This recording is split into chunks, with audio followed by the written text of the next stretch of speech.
changes as we go.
All right, guys, we got Coach stepping up now.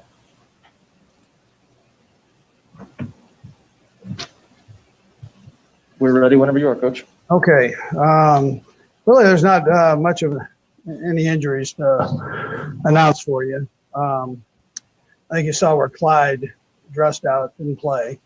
He didn't practice this week, and I just felt like he lost some weight with the stomach virus, and I'd pull him back out. The other guys did a nice job of filling in for him.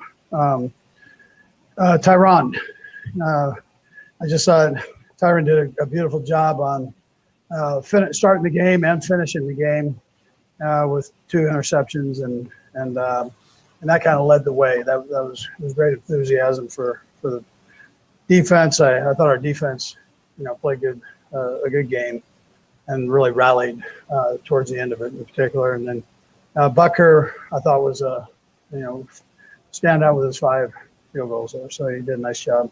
And then offensively, again, Kels and Pat and that connection there did a nice job. Reid had a couple touchdowns. I'll take blame for the one that I've never had a receiver that didn't know he caught the ball. So, I mean, he came off and said he didn't catch it, and I probably should have hung on to that just a little bit longer to look at the replay. But I've been doing this a couple of years. I've never had that situation, so it was a new experience for me. I'll try to do better. Try to do better the next time with it. But what a heck of a job by him. He had 2 touchdowns taken back away from him. So But my hat goes out to the Broncos. They came in and played a nice game. Vic had a great game plan for both sides of the ball and his special teams group. And he's great for this division, man. I mean, he's a heck of a football coach, and they just keep getting better and better. And that young quarterback of theirs, Locke, local kid, man, he keeps getting better. So it's great competition. And I'm glad we came out on top today. So we'll go back and get ourselves cleaned up with a couple things and get ready for the Dolphins. Anyways, with that time here. First to Herbie Teope. Go ahead, Herbie. Hey, Coach, you mentioned a touchdown that Tyreek Hill had that you didn't call or challenge. How soon do you rely on the folks upstairs to ping you and say, hey, that was a score for you to go ahead and challenge? Yeah, they were on it right when they saw it, and that was right when we were punting the ball. So, I mean, it was a bang bang thing, and we didn't have time to really look at it before we kicked the ball. So we kicked it with about 10 seconds left. And normally that's kind of where you let it go down to, right in that area, and go with it. But I checked with with Tyreek. He came off. You can normally tell with a receiver if he knew he had it or not, and especially Tyreek. I mean, so he was as surprised as any of us that he ended up with the football. Go next to Adam Teicher. Go ahead, Adam. Hey, Andy. I know you have bigger goals here, but you did clinch a playoff spot tonight. I was just wondering whether you'll take a minute to appreciate that. And Brad, I'll have one quick follow-up. Listen, I'm proud of the guys and the coaches. So I thought the coaches had a good game plan. We finished it up when everything wasn't going right. So in years past, maybe you don't win that game. And I appreciated the intensity and the championship attitude that these guys showed today and demonstrated. So and the desire to win the game. And then listen, to win or to be in the playoffs, that's a great thing. And you're right. I mean, we do have work to do here. So we didn't talk at all about it in the locker room about the playoffs. We just talked about getting ourselves ready for next week and be ready to go down to Miami and play them. All right, and I know you also had some positive tests overnight, and I was wondering if you could take us through that situation and whether there was a time maybe you thought this thing was all unraveling on you. Well, I mean, when they talk to you early in the morning like that, I mean, it's you're not sure what's real and not real. I knew they had been having some problems with the computer system from last night. But we also, we thought we were clean with all that, and then it came back this morning where we weren't. So I figured maybe there was a glitch there, and they were great with us. I mean, they said, let's just give us an hour or so and let's just work through this thing and see if we can't get it right, and it all came back, where we were okay. Go next to Sam Mellinger. Go ahead, Sam. Andy, a lot of fans expected this to be a blowout, right? But I know you'd like to see how you guys respond in these situations. You touched on this a little bit just in that answer to Adam, but what did you see on both sides of the ball in terms of just effort, competitiveness, and that kind of thing when the game is close? Yeah, so listen, frustration can set in on those, coaches and players. And I didn't sense that as we went. They just wanted to get it right, and they knew we were close on so many different occasions. So everybody just kind of bared down and went to it and reached a little deeper, and instead of complaining, they just reached a little deeper and tried to find an answer. And so you do that with this crew. Normally, it's going to work for you. And I thought it was just a matter of time before we got ourselves in the end zone. I didn't do a very good job in the red zone, giving the guys opportunities to get themselves in. And so I'll go back. I'll work on that part, and we'll make sure that we put these guys in a good position to make some plays down in there, whether it's a run game or the pass game. Let's go next to Pete Sweeney. Go ahead, Pete. Coach, congrats on the win and game plan tonight. Travis Kelce became the first tight end to have 5,000 5 straight years of 1,000 yards. I know you're not a huge numbers guy, but no other tight end has ever had 3. What have you seen from him to enable him to be consistent, especially at the ages of 29, 30, and now 31? Yeah, well, there've been a couple of great tight ends that played in this game. You know, we're talking about all time. So I mean, that's quite an accomplishment. Listen, nobody enjoys a game or works harder than Kels does. So it's great to see this happen to him, and you know, he loves playing. He loves playing the game. So, and those kind of guys you love to coach, and we're blessed to have a few of those that love the game. So, but I'm proud of Kels for the time and effort that he puts in. He and the quarterback have a great relationship, and that's important to get these type of things done. And every quarterback needs a go-to guy, and our quarterback's fortunate to have a couple guys around him. But 87 is a big one there for him. Go next to Sam McDowell. Go ahead, Sam. Hey, Andy. I know you'll probably want to see the film, be able to give a more complete answer on this, but the Broncos were more successful against you guys than most teams on those third down situations, and also you mentioned the red zone as well. Were you seeing – is it just the way they mixed up, or were you seeing similar stuff to what you saw in that first matchup against them? Yeah, listen, it was similar. I mean, those son of a guns got us in the first one, and we didn't do all that great the second one. So the thing you got to do is you got to narrow down the third down shots there. So get the distance cut down, do a little better on first, second down. So, you know, that's where we've got to improve that. You know, against them with the pass rush that they have, that's where you got to be. We'll go last to Let Blair. me just add one thing, because I thought Sammy and McColl did a nice job on with Tyreek, and D-Rob also contributed, which I think is important to mention. Sammy, you know, was battling that hamstring, and he started to come back from that, and he had a couple big catches for us on the stretch. Anyway, go ahead. Go last to Blair Christoph. Good, Blair. Yeah, and one of those big catches was on the final series for your offense. And this is 2 weeks in a row you've played against really good defenses, and you've had to basically try to run out the clock at the end. Can you speak to this team's ability to do that, and that crazy catch throw that Mahomes had to make to Sammy? Yeah, well, it was great. I mean, he did a nice job. Pat had some nice throws down the stretch, which he's had. He's a great player. And, you know, he almost made one that last one. You know, we didn't get the edge sealed enough for him, and still able to get it off and get the ball out. So, you know, you guys are watching it just like I'm watching it. It's he does some amazing things. So, and most of all, just battling through. It's very easy to get frustrated, and he battles through, and good things happen to him. You know. And it was good. It was great to see our D line get the quarterback's feet moving too on the other side. That all those things, all the good things don't happen without those big guys. Both sides of them. Coach, we appreciate the time. Thanks for joining us. All right, thank you. All right, guys, we got Patrick coming up next.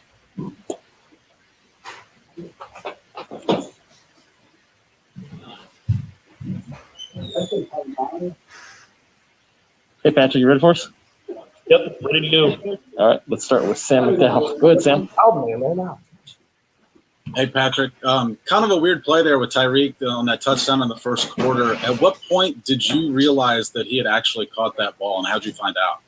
I didn't realize until after they showed the replay and we'd already punted. So I told Tyreek in the locker room, I said, man, you're so good at receiver. You don't even know when you catch touchdowns these days. Go next to Harold. It's good, Harold. Patrick, congratulations on the victory. Nice shirt, by the way.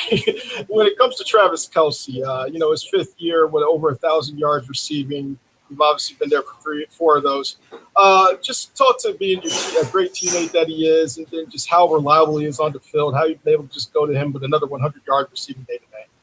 Yeah, I think I mean, you said it with a great teammate. I mean, he really doesn't care how you win the football game. He just wants to win. He's going to compete every single play. He's going to block. He's going to catch. He's going to run after the catch. He's going to do whatever it takes. And so when you have guys like that are that talented, and they don't care about who gets the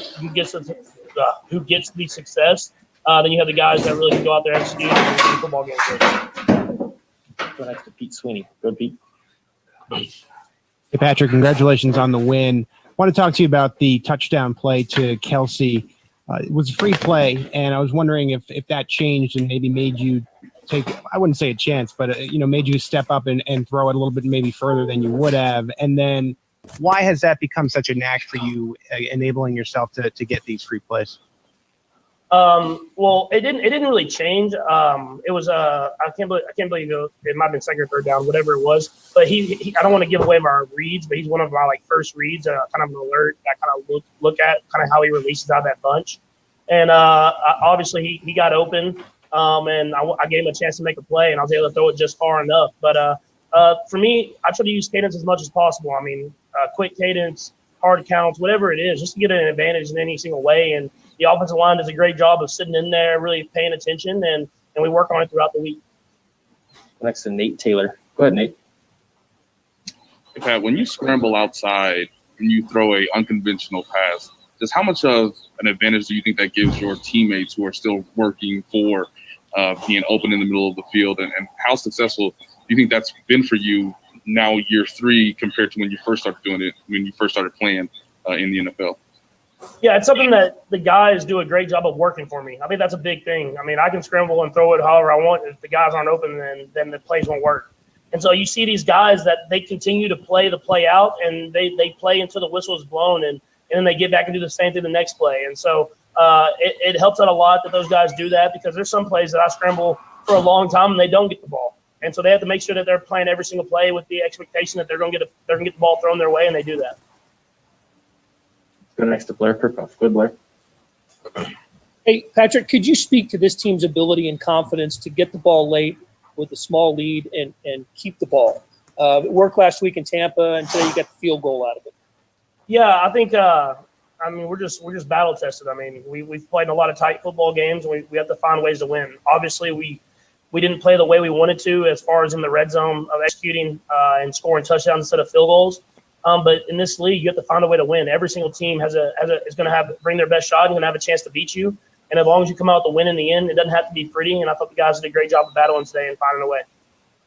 Next to Adam Teicher. Go ahead, Adam. Patrick, you guys clinched the playoff spot today, and I know you have bigger goals than that, but just wondering whether that's something you're going to take a minute to appreciate, or are you just going to move on to Miami and start getting ready for that game? Yeah, I mean, it's obviously a big deal. You want to kind of your first step, you want to find a way to get in the playoffs. But like you said, we have bigger goals. We understand it's a step-by-step process. We have a great football team we're playing this next week that's playing really good football, and we're going to have to go down there and have a great battle with them. And so we're excited for the opportunity of taking it day by day and finding a way to keep winning football games. Let's go next to Matt McMullen. Go ahead, Matt. Hey, Patrick.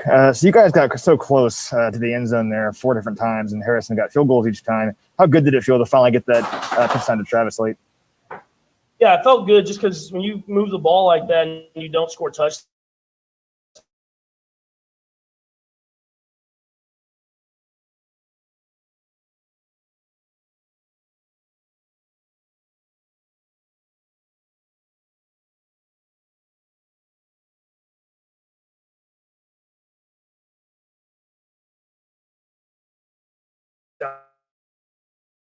that's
find a way to do whatever we can to just have them more points than the other team at the end of the game.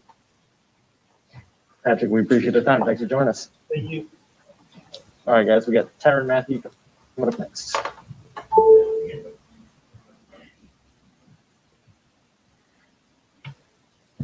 Tyrann, yours okay? Yep. All right, we'll get started. We'll start first with Matt Derrick. Go ahead, Matt. Hey, Tyrann, it seemed like you, a lot of the guys, even the coaches, were a little bit frustrated after last week's game. Was there anything that you guys talked about coming into this week to maybe try to make a little bit more focus and get the effort that you guys had tonight? I think, obviously, anytime you're playing, against NFL teams, you want to, put your best foot forward. Especially in the Tampa Bay game, I don't feel like, we really ended that game, how we necessarily started the game. Even tonight, I feel like it was a lot of things that we could clean up, especially on first, second down. They really were in a lot of third and manageable downs. They started to run the ball, get away from their tendencies that we saw on film. And so we just got to continue to adjust. But nevertheless, anytime you're playing a divisional team, it's always going to be tough. And I think at the end of the day, if we can keep teams under, 17 points, 20 points, I think we'll always have a good chance to win the game. Next to Pete Sweeney. Go ahead, Pete. Tyrann, congrats on the win. Anthony Hitchens shared with us in early November that y'all's goal is to hold the opposing team to 17 points. And, there were some rough weeks after that. How good did it feel to hit that goal, and how can you build off that for the rest of the season? Yeah, I mean, obviously it feels good, especially when you win the game. But like I just mentioned, didn't really feel like we played well on first and second down, even third down. Didn't think we feel like we could have got up the field a lot more. And so, we'll get back in the lab. We'll focus on that. But nevertheless, I thought we showed some character tonight, just playing all four quarters, showing up to play football, and not taking this opponent, lightly. Next to Matt McMullen. Go ahead, Matt. Hey, Tyrann. So I believe this is your second multi-interception games. How'd it feel to get your hands on the balls tonight? Oh, it's cool. Just, trying to focus on just catching them, I let so many slip through my fingers last year. So it's all about just looking the ball in, catching them. But I think anytime you have the opportunity to make a play, you just want to make it for your team. Go next to Sam Mellinger. Go ahead, Sam. Hey, Tyrann, you referenced just a couple of answers ago about the character that you saw in the team. You guys have been known for blowouts, right? But what do you see in these closer games? What do you feel on the sideline when you got interactions with your teammates and all that in these closer games? Well, I feel like we're built for it. Obviously, I think we're built to beat teams by 3 scores too. But I think when we get in these tight games, I think we're comfortable. I think we understand what we have to do to kind of pull ourselves through. I think our coaches do a great job too. Of just staying even keel, staying balanced, not being too high, too low, and, just continuing to kind of push that encouragement into us. And, it's been paying off for us. And so, obviously, playing in December, you want to play your best ball. So that's really the only thing that we're focusing on right now is how can we show up and be the best, versions of ourselves. Looks like we got 3 more. We'll go right down the line. Starting with Nate Taylor. Go ahead, Nate. Hey, Tyrann, on your 2 interceptions, what did you see there that gave you sort of an indication of where Drew might go with the football? And just what does it say about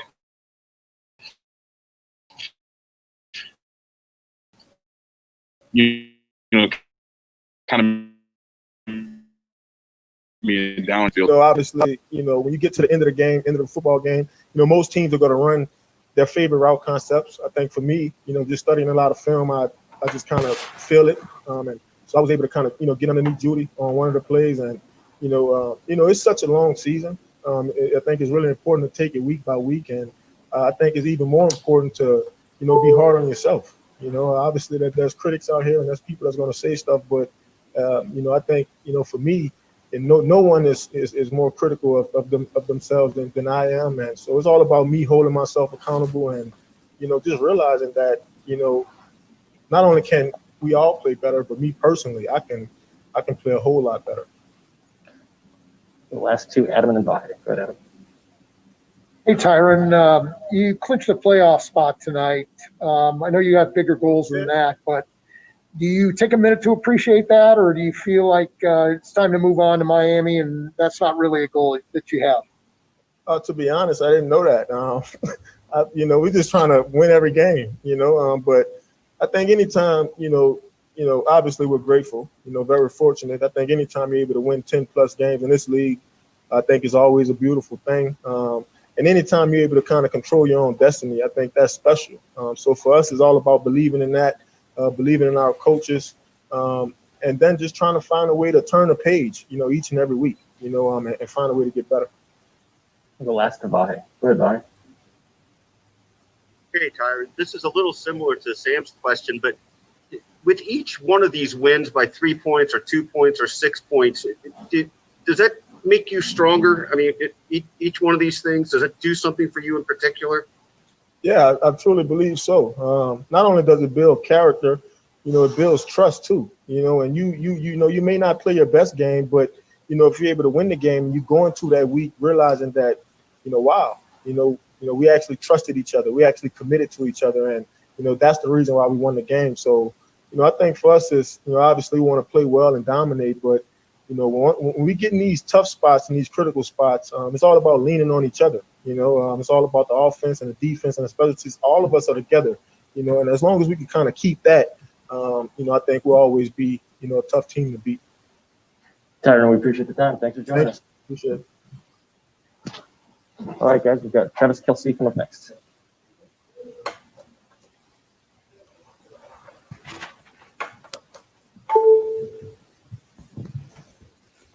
All right, Trav, you ready for us? All right, let's get started. We'll start with Adam Fletcher. Go ahead, Adam. Hey, Travis, I know you're not really into stats and all that, but you became the first tight end ever to have a 1,000-yard receiving season. Is that at all meaningful to you in light of what else is going on right now? It's something cool to, I guess, hang your hat on when the career is over. I would assume right now I'm just focused on, the task at hand, trying to win football games, and going to enjoy this one for a night with the family, and then from there just focus on Miami. But all that stuff, this game is, I'm not the same without 10 other guys on that football field playing their tail off to move the ball down the field. And I'm a firm believer that individual accolades are a bit overrated in this game. I'm just appreciative of being here in Kansas City and having the consistency that we've had over the past few years. And just very fortunate to be here. Next to Darren Smith. Go ahead, Darren. Hey, Travis, congratulations on the win tonight. Couple of questions. When the offense stalls and you all end up having to kick a field goal, I know the accuracy of Bucker is something good to rely on, but how frustrating is it offensively that you all can't get the ball into the end zone? And then kind of following up as it relates to you all clinching the playoffs. I know you've made the playoffs the last 5 years here with Kansas City, but does the team deem success as just winning the Super Bowl now that you all have gotten that taste, or does qualifying and making the playoffs, is successful in you all's eyes? The ultimate goal is to win the Super Bowl. Obviously, we have goals within that. Winning the division is one of them. Trying to get home field advantage throughout the playoffs is another, and then reaching the Super Bowl is obviously another. So just trying to take it game by game. You can't look too far ahead, knowing that we still have a lot of work to do. I know I said shout out to the Raiders, but shout out to the Broncos for playing very good defense. It is what it is. They stuffed us in the red zone, and the past 2 times that we played them, we struggled on third downs, and accepting that challenge every single week and trying to become a better football team because of it is just the mentality that we have. So moving on to Miami next week, and we'll roll from there. Let's go next to Pete Sweeney. Go ahead, Pete. Hey, Travis, congrats on the win. I was curious when it comes to Patrick and these free plays. When you see those flags are thrown,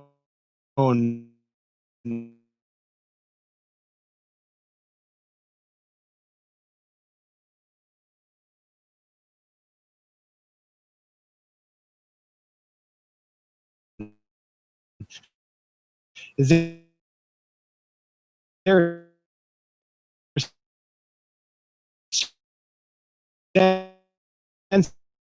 Some play happened, but playing within the system. Coach Reid and the offensive staff, BB, have done an unbelievable job of creating a structure around that and making it easier to basically communicate on the field while we're playing instinctually to be in the right places. Another time was on the third down where the play kind of broke down and I had a drop. Knowing that getting around that back or that ball is going to be right there, we're still developing as a team, and I am as a person and as a player. So it's just learning from your last mistake and trying not to make it again, and we just go from there. Let's go next to Matt McMullen. Good, Matt. Travis, so this is nothing new, but Patrick made some great throws tonight, contorting his body in different arm angles. As a pass catcher, how much fun is that when the play is truly never dead because he's always going to find a way to get the ball out? It's you always got a chance, and I'm not just saying always got a chance to win the game, but if you always have a chance throughout the play, and even if they got us, they sniffed out a certain play that we were running. At the end of the day, Pat has the ability to make it work. And I mean, it's such a blessing to have that guy back there slinging it around, man, because he takes the ultimate pride in his craft and how he plays the game. And you can always count on him. Let's go next to Sam McDowell. Go ahead, Sam. Hey, Brad, I'll have a quick follow-up to this. But Travis, the play with Tyreek, at what point on the sideline did you realize that he had actually caught that ball? And what was your reaction to that? The play with Tyreek, man, I feel like there were a few of them. He caught the touchdown in the first quarter, but you guys weren't able to review it in time. Did you not see that? Yeah, no, that was unbelievable. Yeah, no, I forgot about that play. Golly, it was what an amazing catch, right? And to be on the same page as your quarterback, knowing it's cover zero, and he put the ball right where it needed to be, and have a guy like Tyreek Hill. I mean, the most deadliest weapon that I've ever seen play this game. I stand behind that every single week. He's good for big plays throughout the entire game. And you have to account for that, and that obviously makes my job and everybody else's job on the field easier. But yeah, I wish we would have had an extra tick to throw a red flag or try and challenge that, because that guy's unbelievable, man. And the second one, you touched on this very briefly, but the Broncos twice now were pretty successful against you guys on third downs. What were you seeing from them? Just them playing hard. I mean, I feel like I don't want to say it was self-inflicted. I give props when props are due, and I mean, the Broncos played their tails off, and then in terms of third down and in the red zone, they might have had us a little bit there, but we had a few batted balls, and then just being on the same page as Pat on a few other third downs. But we'll go ahead and look at the film, obviously, and figure everything out, find out where the mistakes are, and try and clean that up. Got time for a couple more. We'll go Matt, Derek, and then Nate Taylor. Go ahead, Matt. Hey, Travis, you clearly statistically over the last few games, you're playing one of the best streaks of your career. Curious if you think right now you are playing the best football of your career, and at 31, how are you able to feel like you're doing this when other guys are dropping off? And Brad, I'll have a quick follow-up too. Honestly, I'm my worst critic, man. I'll leave a game thinking I didn't play that great, and it's happened over the past couple of games. Today, I know there were about 5 to 10 plays I wish I would have had back. I could have been better for my teammates, especially in the run game, in the pass game, and so on. So it's just it's nonstop having that mentality of wanting to get better and never being satisfied with that. I guess just right now, as we're rolling as an offense, it's just been very fortunate that I've been able to help out the team the way I have in the receiving game, and hopefully going forward that stays true, and I'll be there every single time my numbers dialed up. And just before halftime, you had that big catch down the right side and had an absolutely textbook stiff arm. I'm just curious, what was kind of going through your mind on that play? Well, he was gloved on me, man. He started off playing pretty good leverage in terms of the route that I had to run, which was an outbreaking route. I tried to fake him inside, and he got a pretty good grip on me. And I don't know, I was like a crazy person in a straitjacket, man, just trying to get him off me, I guess, at that point. But yeah, just we talk about situational football all the time here, and before the half, and trying to get points before the half is part of that situational football that we harp on. and knowing how much time is on the clock, how many timeouts we have, and what we have to do. I knew that I had to, fight my tail off to get out of bounds in that situation. The last to Nate Taylor. Go ahead, Nate. Hey, Travis, we heard from Tyron that the defense wants to keep, the opponent to 70 points or less. 16 points tonight. What do you appreciate most about seeing the other side of the football when they're performing? Just fighting, man. Just fight. Just the hunger, the momentum that they bring week in, week out. We feed off of that, especially when the front guys stuff the run. You get the secondary guys breaking up passes, intercepting passes. Obviously, the Badger had 2 tonight, which got everybody fired up. And we just, we feed off of each other. And this is, like I've said it a million times, man, the guys in this room are why we're so successful. We have so many guys that want to show up every single morning and get better and play their tail off for the guy next to them. And it's just, it's such a blessing to have coming into work every day, enjoying what you're doing. Travis, we appreciate the time. Thanks for joining us. All right, guys. Have a good one. All right, guys. We got Harrison Buck here coming up next.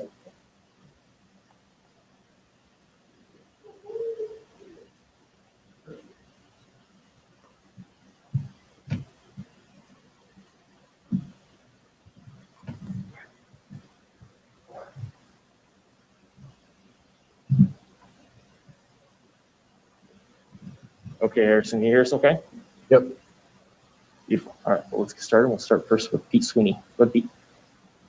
Hey, Harrison, congrats on the win. As you think back to this season and LA followed by some of the struggles, how sweet was the kick tonight when it did feel a little bit like the momentum was changing, but you sort of were able to shut that down with the field goal and then the other success on the night as well? Yeah, it felt great. As a kicker, you want to be in those situations at the end of the game where your kick matters. It was a pressure kick, and I'm just happy it went through. Our line did a great job blocking, and obviously James Winchester and Tommy, were awesome as always. So definitely a good feeling, and just gonna continue to kick strong going into the end of the season and into playoffs. Go next to Darren Smith. Go ahead, Darren. Hey, Harrison. Obviously, throughout the season, there was a little part in the season where you were having, you were missing extra points and field goals. What do you think that it was that you were able to work on or get the kinks out to where, like the last few weeks, you've been pretty much solid money, especially tonight, going 5 for 5? I think one thing I had to focus on was making sure my B and my C balls were still going through. I knew I had a great A ball, but if my swing was all about timing and, I could either hit a great ball or maybe a ball that I pulled left or pushed right, that's not a good thing. So I really tried to focus on being as consistent as I can, maybe not swinging my leg quite as hard and going back to the fundamentals and doing what I know I need to do to put that ball through the upright. So I think it was just maybe trying to hone in and say my mishits still need to be going through the uprights. And, I was just working every day as hard as I could to get better and improve. And as I said earlier, we got these next couple of games left before we get to the playoffs. And, I'm just going to continue to work to be my best. Let's go next to Matt McMullen. Go ahead, Matt. Hey, Harrison, I'm just curious, when you're evaluating your performance tonight, what was your most difficult kick, in your opinion? How did you approach it? Most difficult kick is probably the 48-yarder. The other kicks were shorter kicks, a couple inside 30, 31, and 35, I think. And then, I'd say the 48-yarder was the hardest kick, but probably most proud of the tackle on the kickoff. I would have liked to put it a little bit deeper around goal line area and maybe higher hang time. But to be a kicker and to know that the returner probably isn't going to give you a lot of respect and to still be able to make that tackle, I was just happy to be able to do that. And I think that was my first career form tackle. The other ones might have been just pushing them out of bounds or something. And that probably includes college as well. So I'm probably the most proud of that for the night.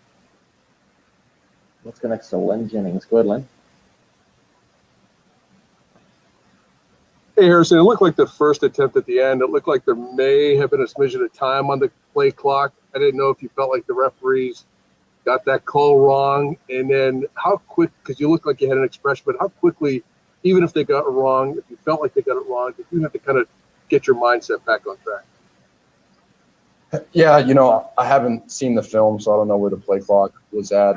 We practiced that a ton where we need to just take the clock down and snap it with just a couple seconds left and get it off and make the kick, obviously. So it was unfortunate that we had to delay a game call. 48-yarder from 43-yarder obviously makes it a little bit more difficult, but similar to that Chargers game, when you have the kind of warm-up kick, you feel a little bit more confident for the next one. I'm glad Coach Reid and Coach Tobe felt confident with me kicking that ball, the 48-yarder, and not maybe punting it for field position. So when I knew they had the confidence in me, that meant a lot as well. But to have that 43-yarder, to have that practice kick, definitely helped to assess how my technique was going into that second kick, the 48-yarder. Harrison, we appreciate the time. Thank you for joining us. Thank you, guys. Appreciate it. All right, guys, that is it for today. We will get you an email here. We're going to be coach at noon tomorrow, but we'll get you an email with the link for Zoom. So appreciate you.